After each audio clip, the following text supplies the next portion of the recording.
I had to have this conversation really recently with someone in my life, and I had said, "Are you okay?" Not actually expecting the response. Like, it was more he was going through something. And he said, "No, I'm not." The thing is not to think you have to fix it. If a bloke ends up being brave enough to tell you how he feels, then please just listen and don't try to fix. Just say, okay, thank you so much for telling me. You're not worrying alone anymore. Now we're a team and we're going to work this stuff out together. Today's guest is a man of many talents. I'm very excited to introduce Gus Worland. He's a TV, podcast and radio host. And on top of that, he's the director and founder of the mental health foundation Gotcha for Life. Now, Gus is a passionate advocate for building mental fitness. Our very own producer, Keisha, has worked alongside him for many, many years, and she has nothing but amazing things to say about you, Gus. Actually, do you know what she said today? She said, you are the best man that she knows. The best man she knows. And she said that to her partner, Tobin. That went down like a sack of shit. Like a lead balloon, that one. Be better, Tobes. Yeah. And on top of that, and this has nothing to do with anything, but he just so happens to be best friends with Hugh Jackman. So we just thought we'd slide that on into the intro too. Today, Gus is here to speak with us about creating mental fitness within ourselves and the people that we love. Gus is particularly good at helping women connect with the men in their lives to make sure that they can be vulnerable and have really open, honest conversations. So we are so happy to welcome you to Life Uncut, Gus. Oh, thank you. Thanks for having me. And as you say, Keisha and I have been working together for a long time, and I was waiting to get invited on because you guys are like #1 podcast like in the world. So in the world. Yes, put that on your bumper sticker. In the world, everyone. You heard it here first. I thought you were about to say, Keisha's also the best man I know. She's a pretty special lady. I'm glad that she's happy now. She's got a bloke that's half decent. He's pretty good. I reckon Yeah. he's at least 3/4 decent. Okay. No Gus. But Yeah. he's not Gus level. Gus, we kickstart everything with an accidentally unfiltered, your most embarrassing story. Yeah. What do you got for Well, us? I've got a few, but I suppose the one that can sort of relate to your listeners and you can have a bit of a laugh at was that Jacko was doing a movie with John Travolta. I can't quite remember the name of the movie, but it was in Los Angeles. Our son was 6. My godson, Jacko's first adopted child, Oscar, was 6 months old. And I remember handing the kids over to John Travolta and just taking photos with them and thinking, this is the most sort of incredible thing. For someone like me who had watched Grease growing up and just thought that was pretty cool, John Travolta was it. Well, sort of hours later, he came to Jacko's trailer and said, hey, guys, we're going to have a drink tonight. It's the last night of filming. So, Gus, why don't you come to my trailer at like 11? Hugh and I will be back from this shoot that we have to do. So I turned up 11 o'clock. Jacko and Travolta were in there. We're in this beautiful, sort of his setup was twice as big as Jacko's and the trailer. And it was like a horseshoe. And on 3 bits of the horseshoe was a glass of cranberry juice each, a big Cuban cigar and like a cigar cutter and a Dunhill lighter. Everyone had the same thing, right? So we didn't have to share the lighters or share the cutter or anything. So I sat down in front of one of those and just started drinking and chatting and think, I can't believe I'm talking to John Travolta. But I'm smoking at the time the cigar as if it's a cigarette, right? And I'm overexcited and I'm not quite managing my excitement levels. And Jacko sort of looks over to me after about 15 or 20 minutes and goes, mate, you look really white. And I said, yeah, I just don't feel 100%, like that. Anyway, I made 2 or 3 steps towards the door and threw up. And I threw up like not just the little bit from the cigar, like dinner and lunch and the whole bit in Travolta's trailer. And of course, Aussie mates laugh at each other when you do stuff like that. Well, Travolta was horrified that Jacko was laughing at me and not helping. So then he turns into this like headmaster going, you need to get Gus sorted out, but then you have to come back, clean out my trailer. So these two sort of Hollywood superstars having this sort of fighting over who's going to pick the vomit up. Who's going to pick the vomit up, but in such a fun way. And then months later, he came to do the premiere over here in Sydney, and I walked up to JT, and he just went, are you right? Is everything okay? Like, you're not going to throw up on me anytime soon? It doesn't get cooler, does it, than John Travolta? It certainly gets cooler. JT. I thought you meant Justin Timberlake. Yeah. I think it gets cooler than vomiting on him. Yeah, I think. I mean, you could have held your shit together a little bit better than that. Well, I tried to get to the door and didn't quite get there, and it was like on the ladder on the way in, plus the door area. But if you had the option, you could either meet John Travolta, be in his trailer, and vomit, or never meet him. I'm sorry, but I'm taking the vomit. But I would vomit everywhere on him. It does scream on his face. If I could. And then have Hugh Jackman clean it up. It does scream a little bit of peer pressure when you're like, I don't know how to smoke this, but I'm going to pretend like I do. Exactly. As a grown man. As a grown man with children, smoking the cigar, making out that this is just normal for me to be hanging around a set in Los Angeles with my best mate and John Travolta, who I'd looked up to all these years. And Jacko had told me great stories about him, how much he had helped him because he's an experienced guy and Jacko was reasonably new to it. So I was in awe of this guy. And then he was a nice bloke as well.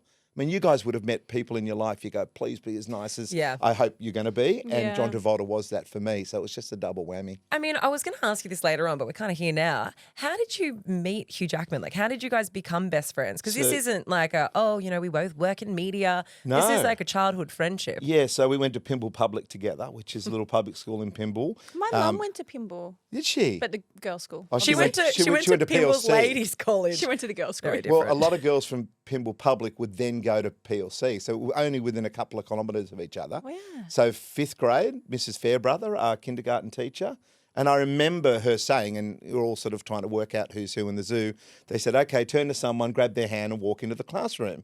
And I turned and got Jacko's hand, and we did 4 years together there, then we did the last 2 years at Knox Prep. Then we did Knox, then we did our gap year together, and then he went to UTS and I went to the TAFE college just behind UTS, and he was my best man, I was his best man, godfather to each other. So he wasn't a big deal, remember, until sort of mid-20s. So I always say to him, pre-Wolverine friends and Wolverine friends. They're two different batches. Like before Christ we sort of just loved him before all this stuff. And of course, he is the same bloke. He is literally the same person as he was, even with all the success. He's just so lovely. Question, because, we talk about this a lot. Jealousy is a real emotion. How do you feel about his friendship with Ryan Reynolds? Okay, well, so... Is there a large level of jealousy there? Not a large level, but I would be lying to you to say if there wasn't a little moment where I go, oh.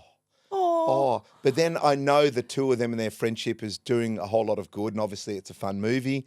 The other day, Ryan and Jacko rang into my radio show, and Ryan said, look, I'm Gus 2.0. There's no way that you can be friends with someone if you've got $1 billion and they've got $1 billion. You can't be friends with someone who doesn't have $1 billion. So it's a whole different friendship. We can do whatever we want whenever we want. We can get in a plane. We can buy a plane. We can do whatever we want. You just don't cut it anymore. You can't be me, Gus. You can't, and you know what he's like. He's just making stuff up. He's like, you don't own a gin company, I do. Exactly. You don't have $1 billion, I do, and I'm a massive superstar. So's your mate, so I've taken over. So we have a lot of fun with it. When I saw him through the filming of Wolverine, Deadpool, or Deadpool Wolverine, Ryan was so lovely, and the first thing he did was come up and said, "Look, Jacko loves you. I've got a friend like he does, and this is lovely to meet you now and stuff." So we had a big cuddle and. That was nice. But there is just, I have like WhatsApp Jacko going, what's the story with this guy? You know? Yeah. And he's like, mate, I love him, but you're He's my not main you. man. Yeah. Which is nice. I love the way, getting into what we wanted to talk to you about, which, we could talk about Hugh Jackman all day long, but it's not him, believe it or not. That's not why we got you here. Okay, We'll wow. get Hugh on the podcast though. We've spoken about mental health. We speak about mental health all the time, but something I find very interesting in the way that you speak about it is that you call it mental fitness. Can you describe to me what that means to you and why the terminology is something you cared about? Yeah, I think mental health's got a bad rap. As soon as you hear mental health, it takes it to the bottom of the barrel. It makes you think that it's something that's not very positive. So I started using the mental fitness term around in schools, and I saw kids sort of nodding back at me. I went, oh, okay, this is something, because I'd got to get into the kids. If the kids start doing it, then they might be able to help mum and dad or their bigger brothers and stuff. So mental fitness for me is a positive term. It's got good energy, and I can also then put to the side, I can give you exercises to get mentally fit. Just like I can give you exercises to get physically fit, we can do the same thing with your mental fitness. So then we started the mental fitness gym, and that gives you tips and tricks on how to get mentally fit. This invisible muscle up here, this one in the head, and I'm pointing to my head, everyone, those invisible muscles are so powerful, so much more powerful than your legs and your arms and all these other muscles, because your head can stop you doing things or get you to do things that may not be that sensible. So let's work on the emotional muscle up here, and let's get mentally fit, really, so you don't worry alone. As a general rule, we worry alone way too much, men in particular. We lose 7 blokes a day every day. We lose 2 women every day. That's 9 Aussies that woke up this morning, won't wake up tomorrow morning. And on top of that, 65,000 attempts. So that's one crazy. every few minutes. We've been chatting for 10 minutes. 2 communities, 2 families, 2 relationships have been literally life-changing moment because someone had tried to take their life. And by the time we finish this chat, there'll be another 10.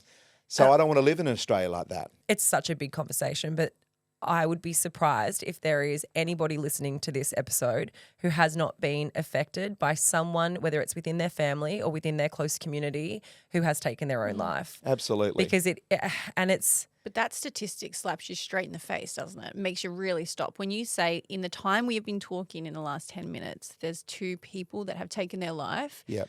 really makes you look No, about 2 it. people have attempted to take their Attempted life, to take but their- 7 have died since midnight, men, and 2 women. Yeah. So 9 9. Aussies a day every day. So just look around, wherever you're listening to this now, if you're listening in the bus, just look up and go, okay, those 9 people not here tomorrow. Those Yeah. people on the left-hand side of the bus in front of me, they're not here tomorrow. And that's literally the stats. And the stats hit you in the face because you don't quite believe them to start with. I certainly, when I first got told them, I went, that can't be true. But it is. And I don't want to live in an Australia like that. It's also interesting when you say those statistics because, you know, we often talk about how it's harder for a woman to live, like men have it easier in a lot of ways. But then you look at those statistics and you say, well, 7 men are taking their lives versus 2 women. Why do you think it is so prevalent for men and why it's such an issue that men are experiencing that is the only option? Yeah, traditionally men have been told to sort of man up and shut up and get on with it, and told from a very young age that their emotions are to be just stopped and just get on with it. And that's the way it is. And so I'm trying to tell everyone now it's sort of man up and speak up rather than man up and shut up, which is what we've been told. The numbers are horrific. Of course, 3/4 of suicides are men, but most of the people attempting suicide are women. So it's a problem right across our society. Women, and this is all generally speaking, you've got some type of connection where you can go deeper without it feeling like, oh, I'm giving up my soul here.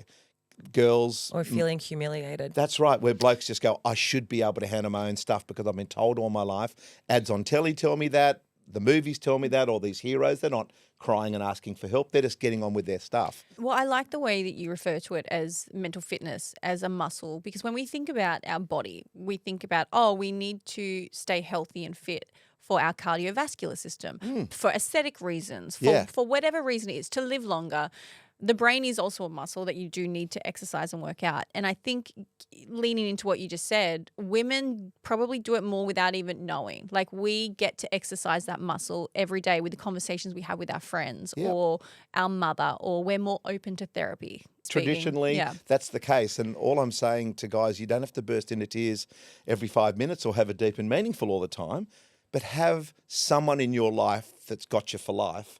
And that can be a professional too. You can fake it till you make it with all your mates if you want, but tell someone what's going on, because if you keep all this stuff in your own head, you will end up making a really, really poor decision. And that decision could be a permanent one based on a temporary situation. So that's what Gotcha for Life is about. And of course, all the programs we do is about building mental fitness.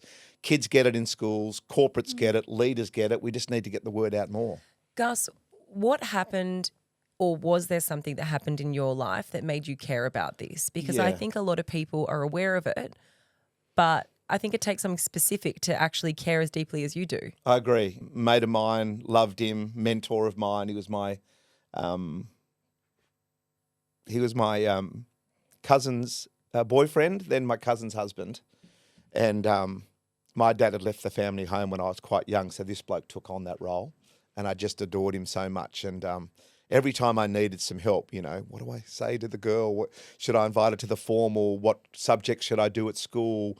I've been dropped to the Bs in footy. I need to make the As. And he was the guy, right? And many, many years later, I started working for him. I worked for him in America and in the UK and in Australia. And I was working for him in the UK when I got the phone call saying that he had died. And then in the same phone call that he had taken his own life. I was meant to be best man for a bloke's wedding that afternoon. I went to my mate and said, I just have to get to Heathrow. I need to get on a plane because there's no way my mate would do what he did. So I arrived home, went to the police, said, you need to investigate this. This bloke was good looking, married with 3 children, status inside of work, status outside of work. He had everything. People like that don't take their own life. And that's when I learnt my first lesson and my bubble was burst. This detective put his arm around me and said, mate, it happens all the time. And it doesn't discriminate. It takes people down that you don't expect it to. People that seem to have it all, tick all the boxes, they're the ones we have to worry about. So I went to the funeral, 1,000 people at the funeral. And of course, I'd been out of town in the UK working for him. And I said, every time I spoke to him, he was positive, upbeat. He always had workarounds for every deal that we were trying to chase. He showed no vulnerability whatsoever to me. And everyone said the same thing. He had that mask on so tight. And Not even his wife knew. his wife didn't know. He took his own life on the day that his third and final child finished their HSC. God. Oh. So we're here in North Sydney, so Shaw School just down the road. That's where Henry finished his schooling, and he was at the pub having a few beers in the Green Gate at Kalara, and we never saw him alive again. What do you think of when people talk about suicide? Because people often, it has so much stigma around being selfish. A good friend of mine grew up without his dad because his dad took his own life, and I think he really struggled with the identity of not being enough for his dad. And people would always say, you've got a child, like it's so selfish. How could he ever do that to you? What is your opinion of that? That's changed over the time. I know exactly what your friend would have been thinking. I was angry for a long time. I used to... And I think people said it to him. People would be like, it was such a selfish thing for him to do, to leave you like this. Yeah. And that's kind of the mentality towards it that he grew up with for a long time. I think a lot of people still feel that way. There's no doubt about it that anger and that feeling of selfishness and so forth, until I started speaking to people that had actually tried to take their life and they were still with us. So those conversations I've had are incredibly powerful and emotional. And when I've spoken to people that have tried to take their life, like the moment they let go of the bridge or the moment they took the last sip of grog with a handful of tablets, the moment that it was sort of too late, they regretted it. Yeah. And that's the thing that's given me great hope. And it made me realise that perhaps he was just so dark. He was just so sad. He didn't know how to handle it. It's like putting on, like horses put on those, what are Blinders. they? Yeah, the blinders. And it's like just because you need to that gets so narrow and so dark that you don't even see what could be outside your life at the time. And when I talk to people that have tried to take their life, when they explain to me what they're going through, I understand why they want to take their life, because that life is shit. That life is awful. And the thought of living another day in it, I understand it. But that's not the reality of what their life actually is. No, it's a place that they go to that they won't always be in that place. And I think in what you said, Laura, a lot of people that do that, it's not a selfish act. In fact, they truly believe it's unselfish. They believe that the people in their life will be better off once they're not there. So I think it's a really hard thing for people to say and reiterate that message to your friend of like how selfish your dad was when we don't know what he was thinking at that time. And I do think that the sentiment is changing, and I think the more that these conversations are had, it's changing. The understanding around it is changing. But I do think that a lot of people feel as though it lacks comprehension, especially when there are kids involved. Absolutely. Just to reiterate the story about exactly that, about feeling people are going to be better off without you. There was a guy that did the Man Up program with me on the ABC, which challenged masculinity and tried to work out why we lose so many blokes. One of the guys in that, I stayed in contact with him after, and he explained to me why he tried to take his own life, because he woke up in a hospital bed and the doctor said, your wife and children are here and they want to see you. Like, imagine trying to take your own life. Yeah. You've been unsuccessful. God. You are lying in a hospital bed and your wife and children are outside and you're about to see them. So just think about that for a moment. And then when he saw them and the cuddles and all that happened, they then left eventually. He lay in bed and he said, I don't think I'm good enough for that family. My wife deserves a better bloke. My kids deserve a better dad. That's why I'm trying to check out, because she will eventually find someone else. And even though the sadness will end up being less and less, she'll eventually be happier than whatever I can give her. Then you ask his wife that thought and she's like, what? Are you, what? Like, you're my world. You're the kids' world. Like, we're a team. We're the four of us here. This is us. This is it. Ups and downs, good, bad days. Other days you're totally in love with them. Like, this is it, mate. We're in this life together. We're going through life's ups and downs. I don't expect this perfect BS world. And I can now say that's 8 years, and they're still all together, happy, And when I catch up with him up on the Gold Coast, he looks at me and goes, fuck, Could you imagine? What was I thinking? What was it like, Gus? And I'm so sorry that that happened. Was there a part of you that was like, how did I not see that? How did I not know that someone so close to me was going through that? I think because I was working for him in the UK, I gave myself a bit of a pass on that one but however, I was like, I can't believe he kept it from everyone here at work who knew him well. Like he'd been there 20 years, so people had known him really well. He had that on so tight. Yeah. So, and they do. that's what men do. I won't tell the stories here on this podcast right now, but I would have 150 blokes like me who loved someone who took their own life that the night before, the day before, hours before, they were literally having what they would say was such a wonderful time together. It's so, I mean, we've spoken about this concept of toxic masculinity, and this is one part of how it manifests. We've just spoken about it quite a bit on the recent episodes around how men don't go and get their general health checkups because they're supposed to just be fine. And this has been something that's impacted my world massively. My stepdad just passed away from terminal prostate cancer because he never got tested. And it's all of these things, and they're in isolation, they're all massive, but then you look at them combined and it's like this idea that men are just supposed to get on with it. This is the outcome. This is what happens. Yeah. Some of them are dying because of things that could have been completely prevented. Well, both situations could be completely prevented. You've done an incredible TED Talk, and I don't want to butcher the name. Is someone you love suffering in silence? Here's what to do. This has been quite a viral TED Talk. And I guess the question is here, and what we've spoken about, this identifying that someone in your life could be going through this and you would have no idea. How do we know? What do we do? Well, we don't know because as general rule, blokes in particular are really good at making out that everything's awesome when it's not. So to build an emotional muscle and a connection where you can have a warts and all conversation with someone without any fear of judgment, because blokes just don't want to be judged. They don't want to be told what to do. Sometimes they've tried to have a conversation, it gets shut down by the wrong person. They'll never try that conversation again. Yeah. Literally, they'll try it once, and it might be when they were really, really little, and they're just told in the park at the playground, get up, Suck it up. suck it up, don't cry like a girl. That's the type of stuff they get. So they go, oh, okay, so girls are allowed to cry. I'm not. I won't be in an uncomfortable situation. That's how I'm meant to act. And you've got men now that I speak to in their 40s, 50s and 60s that have never asked for help because of that's what they got. So from my point of view, it's like I've never been more vulnerable with my group of friends. I said the other day, I'm really scared of some decisions that I have to make over the next few months and stuff with various things going on in my life.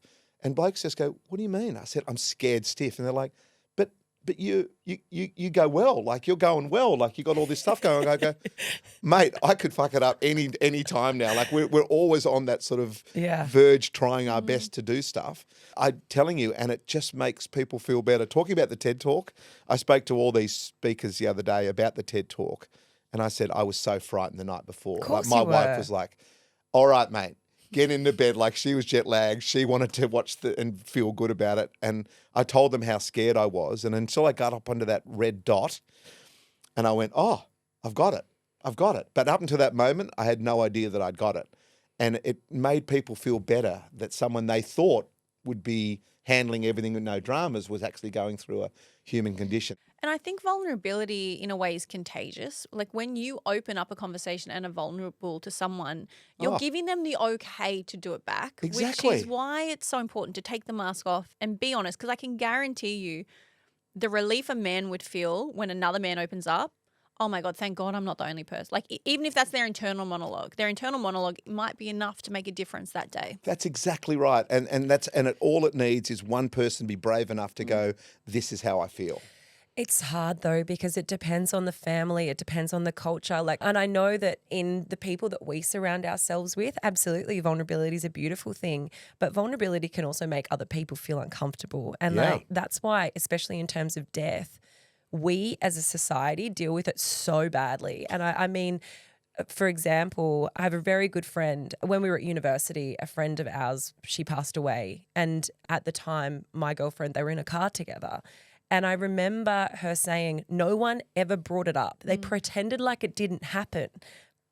And then I still think about it every day. I still think about it all the time. And people didn't bring it up because they were so scared about reminding me. And she's like, you can't not remind me. I know. Yeah. But then, I think it's because we have been conditioned to not want to make people cry. I don't want to make you cry, so I'm just not going to ask. Yeah. And I guess how do we get over that hump, the awkwardness around vulnerability? Just by having a go at it, like changing it. Like what we're doing right now is not working.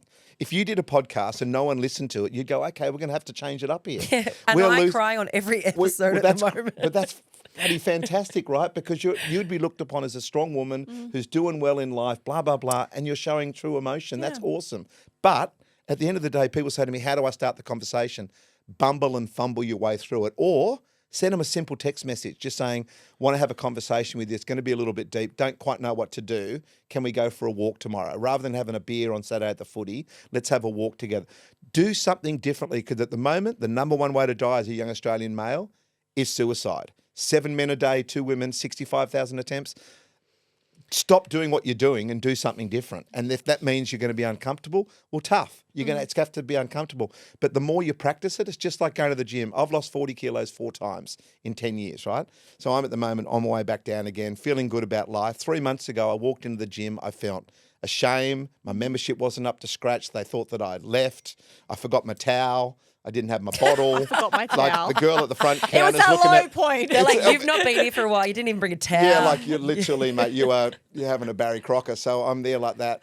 Now I walk into the gym and it's like, g'day, Susie, how you going? G'day, Gus, how you going? What are you going to do today, mate? Going well, brother. Da-da. And it's all that little bit of connection. You're point. high-fiving on the way in now. Because I've practiced it, right? So the first person you asked the question about how do you get over this awkwardness, get over it by just going, big deep breath. I'm going to tell you how I feel. You don't need to fix me. I'm going through some stuff, and just blurt it all out. And if you don't want to do that with a friend, do it with a professional. Yeah, and it's also like on that, Laura, it's awkward for people because the conversations just aren't being had. That's why. Like when someone opens up to you and you don't know what to do, it's because no one's opened up to you before. But if we all start to have those conversations, it's going to get a lot easier. Yeah. But when you give us those statistics, Gus, are we seeing suicide rates plateau, increase, or decrease? We had a slight decrease through COVID, 5.6%. So 170 surprising. people less, absolutely. But I think I worked it out that we had something in common, right? So people just had the same stuff they were going through. We had the same issues, the same dramas, seeing friends, being able to, people in Victoria compared to people in other parts of the country.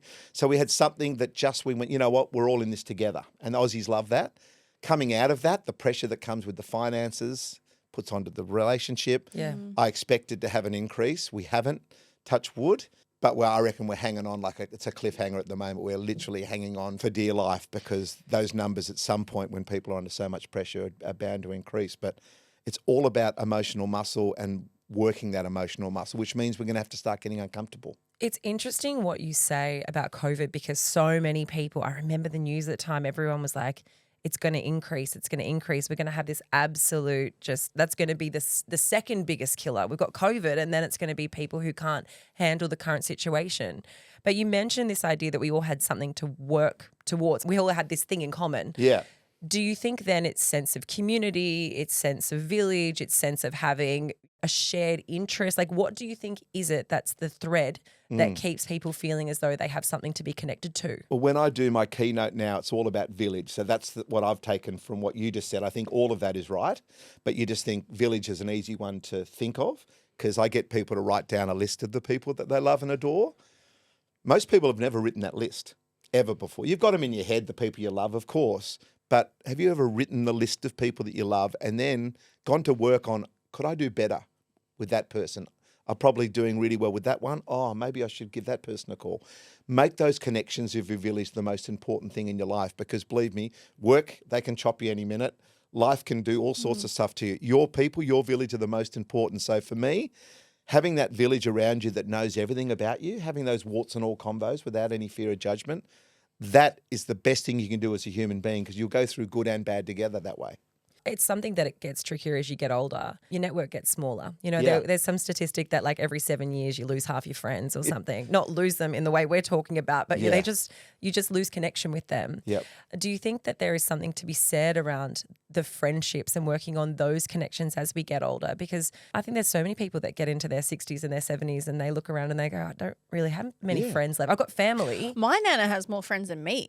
My nana had none at and the she passed away. retirement home. We just had her funeral. God, it's been a fucking grim week. We had her funeral last week and it was just me, my mum, my sister and my auntie. Yeah. And it was because she had dementia and which was part of why her world got really small.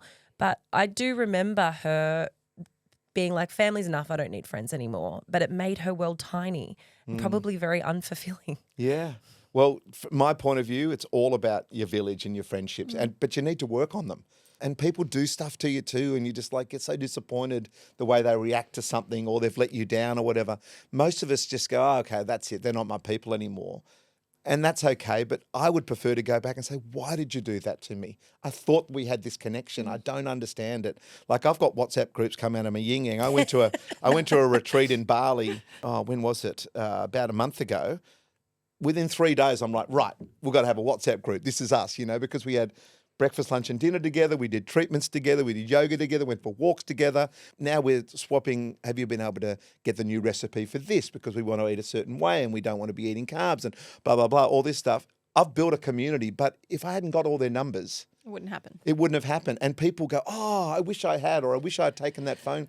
Just do it. Yeah, you need to make effort. We talk about this all the time. Like at our age, and when I say our age, just adults with busy lives and kids and whatever else, you do have to make a conscious effort to keep those relationships in your life because they're not. For sure. It's different to when you're 22 or you're in uni and you don't have any responsibilities and you've got all the time in the world. Like you do have to make an effort. Yeah. And also, like the older you get tired. You don't want to go out. Like you sit in a lounge, you're like, I don't want to go and meet my friends. I want to sit in a lounge with my dog and eat ice cream. Yeah. But you do have to. Okay, that was personal. Got it. I was talking about myself.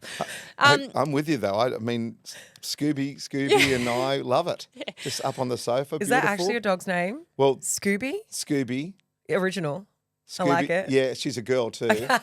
And we've got Winnie too. Cute. Winnie. And we've got Angus, which was named after me by, it's a long story, but basically a guy came to Australia because of me, named his dog Angus, lost his job, ended up giving me the dog, and now I've got a dog named after me. Wow. But when I'm at the park, people are like, you bit up yourself, mate. Like, come on. That is very, very funny. But are there any statistics or information around, and I guess this is either from men that have openly talked about depression or maybe attempted suicide.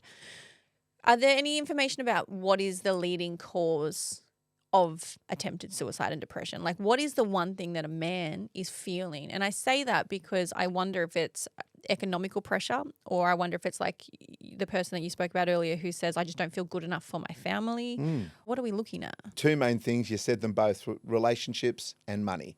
And the fact that you're a failure, the fact that you feel like you haven't stepped up to the plate and done the job that we are meant to do as men, which is provide and make sure everyone's okay and everyone's safe and that sort of stuff. So they're the two biggest things when it comes to suicide, and men in particular find it really hard to be vulnerable enough and talk about that.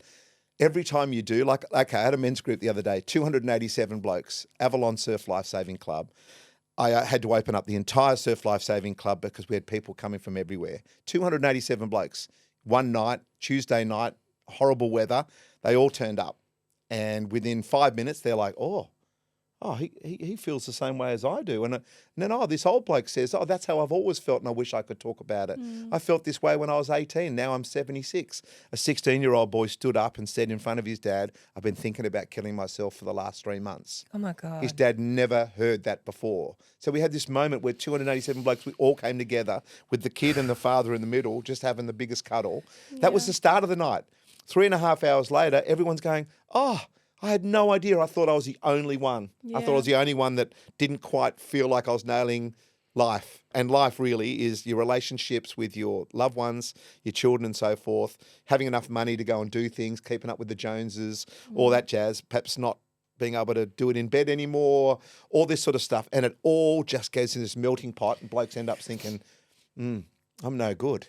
So they end up making a permanent decision based on a temporary situation. You go to one of these nights, you realise, It's all right. We're just one part of one big dysfunctional Yeah. bunch of blokes, Aren't and we that's all? okay. And you're really good at something, and I'm really good at that, and you're not so good at that. And we just bumble our lives through together. That is what life's about. How do you recommend we have a very large women Yeah, listener base. yeah. How do you recommend they have those conversations? And, I had to have this conversation really recently with someone in my life, and I had said, "Are you okay?" Not actually expecting the response. Like, it was more he was going through something. Mm. And he said, "No, I'm not. Like, I don't have anything to live for. I'm not happy." And I'm ashamed to say that I was like, what do I do? Like, for someone that has so much information like I have, and I talk about this all the time. And I was really panicky because I was like, okay, this is him saying, like, I really need help. And I had a moment where I was like, I don't know what to say or do. So I just said, we talked, we did. I was like, I'm here, let's do this. But is there like a right response? I'm not a man. I don't know what the best response is for that. What do you recommend for the women that are wanting to have those conversations but not quite sure? They don't want to scare them away. They don't want to push them over the edge. Well, thank you for sharing that, by the way. And is your friend okay? For now, yeah. Yeah. It's we an can ongoing talk battle. after this too. Yeah. Because there might be some people that I can help him with. The thing is not to think you have to fix it. Yeah. Like your hubby, if he does open up to you, like you're the luckiest person in the world. If you've got a relationship where the boy says to his lover, wife, partner, whatever, what's going on, you've hit the lottery, because a lot of blokes love their partners, but they will never have this discussion with them. So that's a huge thing. Yeah.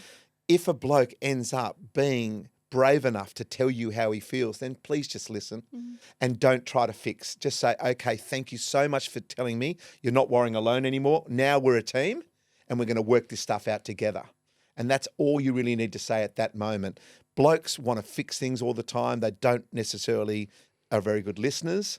So there's a whole lot going on there. And that's really the discussion between a man and a man when a mate hears it from another mate. But when it's your girl partner, it's just about, okay, thank you for sharing that with me. Now let's get on the road to recovery together and not fixing it, but just saying you're not alone anymore. Worrying alone about things gives us really bad outcomes. Once someone shares it, then everything just gets a bit calmer and then you can get on the road to recovery. And so what are the next steps to recovery? So Yeah. obviously we have Gotcha for Life, which is an amazing foundation. But like, where do people go? We're like, okay, let's do this together. Let's get you help. What does that look like? First stop, GP, mental health program. You basically get that program lined out for you. You get to meet a counsellor, you get perhaps medication, whatever it might be. There's so many wonderful people out there, but it all starts with your GP. If you know someone and you're loyal to them, that's where you should be. If not, sometimes people go too late. You have to take them straight to the hospital. The first thing you get taught at all the lessons we do, mental health first aid, is you say, are you suicidal? Are you going to kill yourself? Which seemed to me to be the most ridiculous thing to ask. But it sort of shocks them into, actually, I am. I've actually thought about it. Right, okay, well, that can't be you. That needs to go to a hospital and so forth. But they might turn around and say, actually, no, I'm just really sort of anxious and depressed. Okay, well, let's go to the doctor and sit down together. But I've been to 200 doctor's appointments with my mates. I don't let them go them by themselves. Wow. I get a day off work and I go with them. And then we go and have lunch after. That type of thing. So you build it together so it's not such a big thing. I've had so many people go to that first appointment and drive straight past or sit in the waiting room and then walk out before the doctor comes. It's a really scary thing. Don't let that person go through it alone. It's like your mental fitness. You're a team now. So I'm so much better with you, us three together. We could handle so much more rather than me just being sent off by you to a doctor. Let's do it together. We're a team now. What about the gaps though? Because I would say that, the necessity to go to the hospital versus trying to book in to see someone, them not being available when you need it. Like there's so many gaps in the mental health system. Yeah. To be able to service people in their time of need. And there is so much waiting, which I think can be so problematic for someone when they are, on the precipice of this, especially if they're not communicating it. Absolutely. That's why so many fall through the gaps as well. Yeah. That's the problem. And It's probably also why if there is the urgency to it. I don't think most people would know that like going to emergency, because I think emergency, you think I'm having a physical ailment. it's a You cut don't or think- a break or, Yeah, you don't think, okay, I'm having like a mental emergency. This is a mental emergency, and they will get you a psychologist, but you'll be escalated in that environment. Whereas if you go through, okay, we'll book in and maybe I've got an appointment in 4 weeks' time, kind of feels like you're not prioritized. Yeah, no, and that's absolutely true. And there's a lot of people, if people come through me, I've got a directory of people that I can, we can jump through a few hoops and so forth. But as a general rule, if you don't have my number and you can't just say, hey, Gus, I've got a friend of mine that needs help, they go and get some help. It's 6 weeks' time, like you say. It's crazy. Or it's like they find a counsellor, but the counsellor doesn't connect with them. Like in Australia, you have to see 6 counsellors before you find one that you connect with, that you feel the same energy with. You've got to have the money to do that as well. That's right. And then you've got medication. They might not get the meds right first time round, or too much of this and not enough of that. So it's a journey to go on. But if you're going on that journey by yourself, you're less likely to succeed. That's why if you have someone in your corner that you go, well, I've seen that counsellor and that made no sense to me. I never want to see them again. Okay, no worries. I'm now going to book you another one. I'm going to be there the next time you do something. Let's go and talk to the doctor again. Don't let them do it by themselves once they've told you about it. You're a team. You do stuff together. Do you think that there has been an increase in things like anxiety disorders or people who are struggling with their mental health? Do you think that this is something that is increasing, or do you think it is just increasing that we're speaking about it? I think it's increasing, but it's certainly more we're speaking about it. Social media. Yeah. It's like if I could, I know we're all on social media here and your show's on social media as mine is. It's just not being used for enough good. But even kids with anxiety disorders, like the number of, and I say this in terms of like people I know who are in their 20s, people who I know who are literally children, mums who are dealing with children who have anxiety disorders. And I mean, I'm a mum to very young kids, so this is not a world that I've been in for very long, but I wasn't aware of how prolific it is. And I'm not sure if whether it was diagnosed as frequently in the past or whether we just... I think we're it's like, suck it up. You're going to school, like school refusal. No, it's definitely more literate. It's a combo now. of everything you're saying for sure, and I think that's a good thing that we're now talking about it more and so forth. But, Identifying it. yeah, and we've got still a lot of oldies out there. Like I did a chat up in the Gold Coast the other day, and I could just tell about halfway through my chat that they weren't connecting with me at all on it. So I had to change tact, and I said, okay, let's not, because they're always sit there and say young people today. They're soft, they've got it all too easy. Back in my day, they started having those combos. I said, okay, so let's say at Christmas time, your Uncle Harry's over there. So do you want a young person to walk in at Christmas and go, oh, I can't wait to get Uncle Harry by himself because I want to get his advice on something? Or do you want them to walk in and say, oh, Uncle Harry, there's that old bugger that I'd never talk to him about my feelings because he'll never understand. Which Uncle Harry do you want to be? They all go, well, I want to be the guy that gives advice. I've been on this world a while. I know some stuff. Well, at the moment, none of those young people are coming to you because you think that it's soft. You think you don't have the empathy. The world is a different place to the place you grew up with. These young kids are growing up in a different world. You cannot talk to them. You cannot educate them, teach them the way that we were taught because the world's different. Simply because what we've got all around us now, somewhere we'd have our phones. You guys got laptops. I'm sitting on mine. Yeah, it's There you always go. there. You like Always the there. vibration. There's so much good that comes with that connection, but it's not the right type of connection. And I was talking about this to someone the other day, actually. She is very, very wealthy, has a wonderful life. Their husband and wife still together. Family's incredible. The daughter gets everything that she could possibly need, goes to a wonderful school. And she was saying to me, she's 11. She's like, my daughter is on anxiety medication. And she's like, I do not get it. Yeah. And she's like, obviously she's on the medication because I'm looking after her. But she's like, it is beyond me. Like she could want for nothing. Yeah. She doesn't feel. Well, no, the point is life has changed. It comes down to things like social media. And when we say social media can be a wonderful thing, I do agree with you, Gus. It's not used for quite the right thing. And for an 11-year-old, it is a very dangerous place. We didn't have that when we were 11. That's right. Your friend saying she can want for nothing. There's something she wants she's not getting. And it may not be the latest gadget, the latest this and the school and the this and the nice car dropping them off and the beautiful holiday to look forward to. She may need something completely different, that 11-year-old girl. She needs maybe a bit more, I don't know, and I'm throwing it out there, just time with mum and dad without the phone going and the thing and the this and the next thing to be organised. Maybe just sitting, going for a walk. That might be what she actually wants. Well, I mean, the point is that you can't be going and throwing your life opinions and your life experiences onto the next generation. The worst thing a parent can say is like, back in my day, this is what used to happen. Oh, my mum used to say it all the time. It's like, she goes, I had to walk to school through 4 meters of grass. Yeah. You can walk to school too. And I was like, okay, Mum.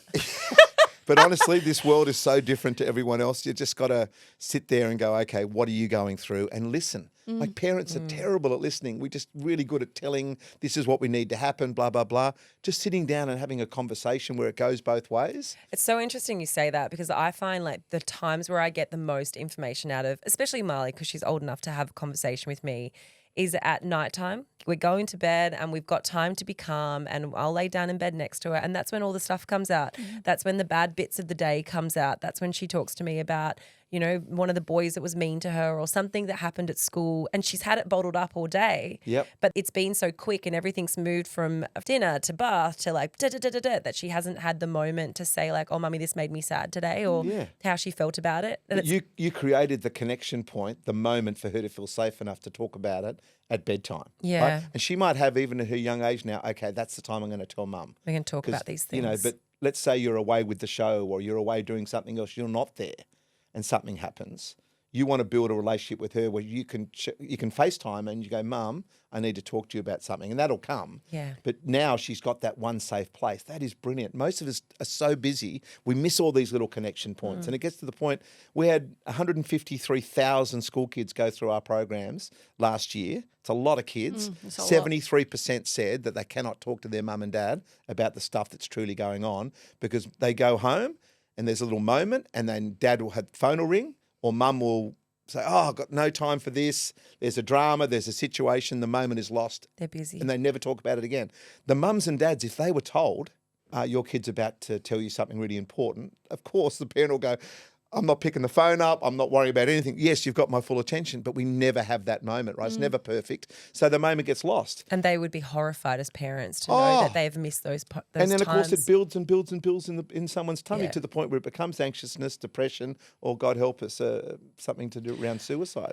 What do you think, like attitude-wise, needs to change? Our attitude towards modern masculinity. It's tough at the moment for a lot of young blokes out there. They don't quite know what their role is. Rightly so, there's been a complete change. I 100% agree with that. I've got a 24-year-old son who's a teacher over in London at the moment. I talk to him all the time about just being a decent, kind human being. Like, you just know what the right thing to do is. And that might mean you miss a few things. That might mean things don't quite happen for you, but you can just live with yourself for being a decent person. I reckon that is what it's all about. But it's a tricky one. But for most parents, just bringing up kind children, that's a hard thing to do, but that's what we're all striving for. Do you know what I would love more men to know? And I have said this over and over on this podcast, but I think a big part of men not wanting to be vulnerable with their friends, female friends, partners, is because they think it makes them less masculine and they think that vulnerability or crying is embarrassing. I can't tell you how much I love a man that cries. I Yeah. love a man that is open with his emotions. It gobsmacks me when a man's like, I don't want to embarrass you. I'm so sorry, I'm crying. And I'm like, are you kidding me? Like, you've gone up in my world because you feel like you're in a place where you're able to talk. And I think if more men knew that women do not have a problem with being vulnerable, like It's we actually do attraction. not. It's the opposite of what we think. It's hot. Yeah. Cry. So Cry to me. If So- you cry to me, and you wet your tears and I will wet yeah, whatever. they're all God, good. Brett. No, Well, not but anymore. I just wish. you're an engaged woman now. I'm engaged Behave to a yourself. lovely man, but I love when Ben cries. Yeah, no, but I agree with you. I did this speed dating, even though I've been married for 30 years nearly coming up, when I did the Man Up program. But the girls didn't know that. There was probably there's 10 of us, 9 blokes that looked like your husband. I've seen your He's fiance, hot. sorry. Yeah, he's hot. He's a good looking guy. Yeah. But And- generic, apparently. Well, you know, that type. There's you know, 9 of them that look good- the same. all- Ben is not generic. No, you know what I mean. He's a like unicorn. he's a good-looking guy, and I was by far the plainest of the 10, right, and the oldest. So And married. anyway, and married, but they didn't know that. Yeah, The girls yeah. didn't know that. So we did the speed dating. I think we had 5 minutes each. Blah blah blah. Then we had a dinner, and at the end of the night, the girls wrote down who they wanted to date with. All 10 wanted to date with me. Well, maybe you're not Yeah, so they plain did. Jane, Gus. The reason why is because I You was cried vulnerable. on everyone, I didn't was you? vulnerable and I showed my true emotions Yeah. and I was honest because I wasn't trying Yeah. to find a second date. I wasn't trying to take them home that night, whatever it might be. I came from a place of I'm just going to be myself. And when the guys that looked like your fiance coming up to the end and going, hey, what's going on here? Like, I got like 3 dates and look at me and look at you. And I just said to them, mate, the greatest little snippet that I can give you is that you don't need to make out that everything's awesome, puff your chest out. Just be vulnerable, Girls love it. And do not apologise for when you cry. Like the first thing people do, like thank God we've all cried today. We haven't apologised to each other, which is great. Laura cried 4 times this morning and said sorry each time. And I said, stop apologising. Because I was blubbering. It's a bit different. No, I was like, it's not. not. It's like apologising for you being a human being. Yeah. I can tell. I've met you the first time today. I can tell that you are just you're strong, you're independent, but you are a human bloody being, and that is your attraction, right? So allow yourself to be that. It's such an interesting thing. And I mean, it's a thing that I think a lot of people learn with age, but not everyone. I used to think that crying was weak, right? And I think a lot of people think that.